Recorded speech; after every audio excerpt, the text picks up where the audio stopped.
these questions, man. They're amazing.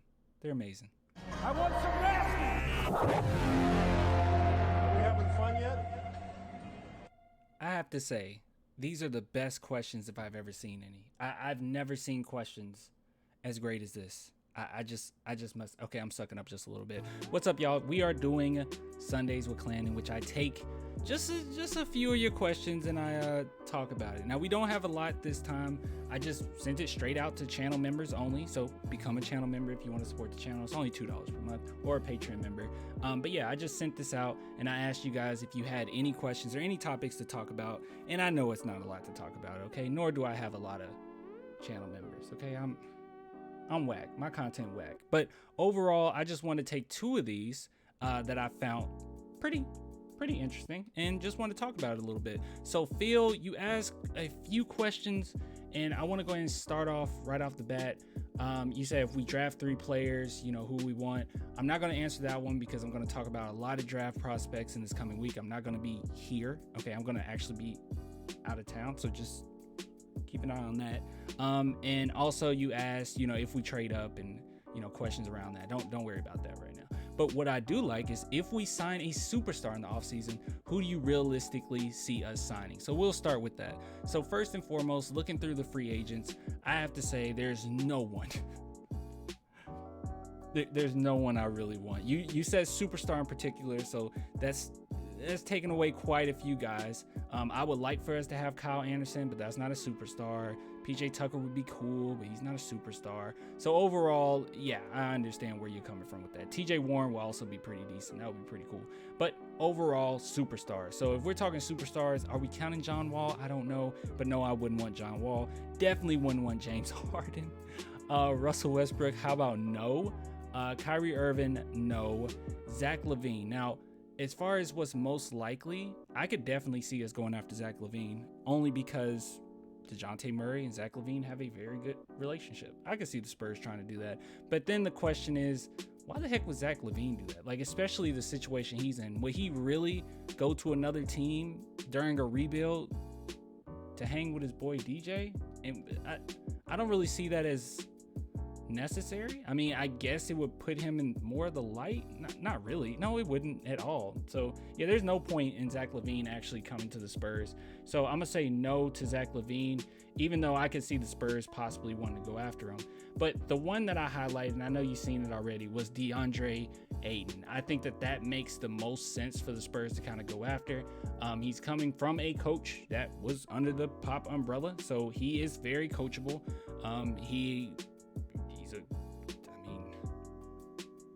He's a nice dude. I mean, he is definitely a Spur. When you see him in interviews, you see his demeanor. He's a little out there. You know, he dances, he gets a little crazy, but overall, you know, he's just a nice guy. And I could definitely see him coming under the San Antonio Spurs and making complete sense for us. One of the big reasons, and I know that this is thrown around quite a bit, is the fact that we have Tim Duncan. He'll be able to really define DeAndre Ayton's game. Now, don't get me wrong, Ayton has a fabulous game, and his coach has done a fabulous job with him. But I think that the Spurs could really bring him to the next level. And who wouldn't want to get right behind a championship franchise behind Tim Duncan, the great? I don't know. But who could the Spurs possibly go after? Who's most likely?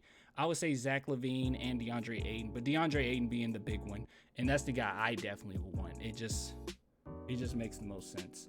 So let's go ahead and go into the next question here, and this is actually the last question, because the other one by Yoga, I love you, boy, but I mean, you just asked me like to talk about Pop all-time winning. I mean, we did that. Pop's the GOAT. I even made a song about that. All right, so I am unreal. That's what it is. I am unreal. You guys can't see it. I'm sorry. How about why Pop refuses to call post plays for Zach Collins?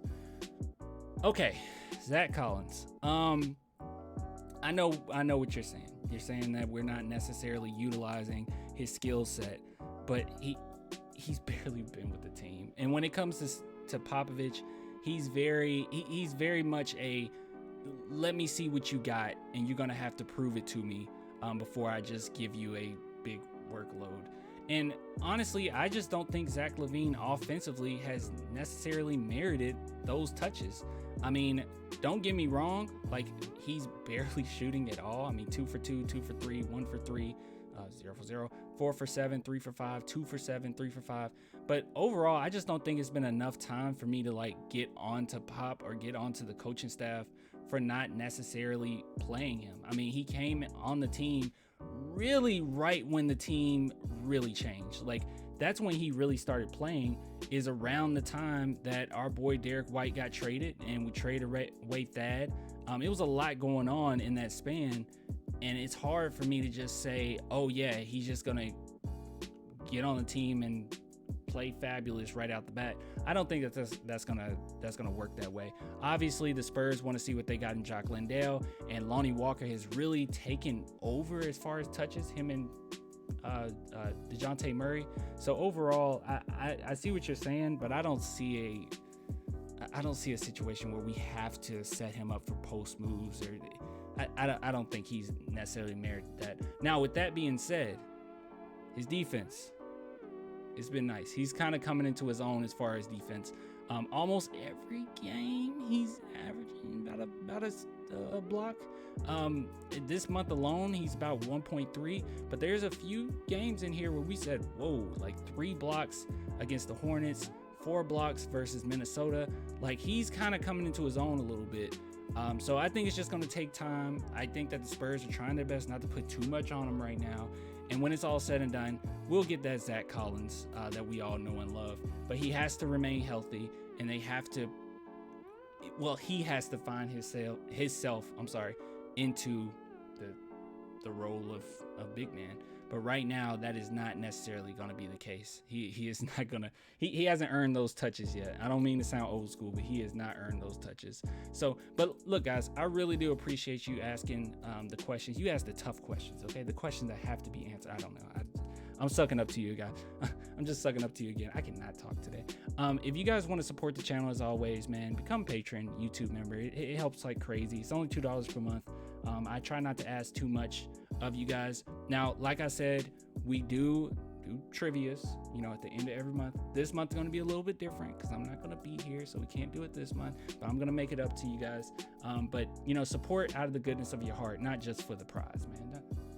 You can't just do it for the prize, right? That's not cool. Come on. It's me. All right, I'll catch you guys later, man. Until next time. Deuces.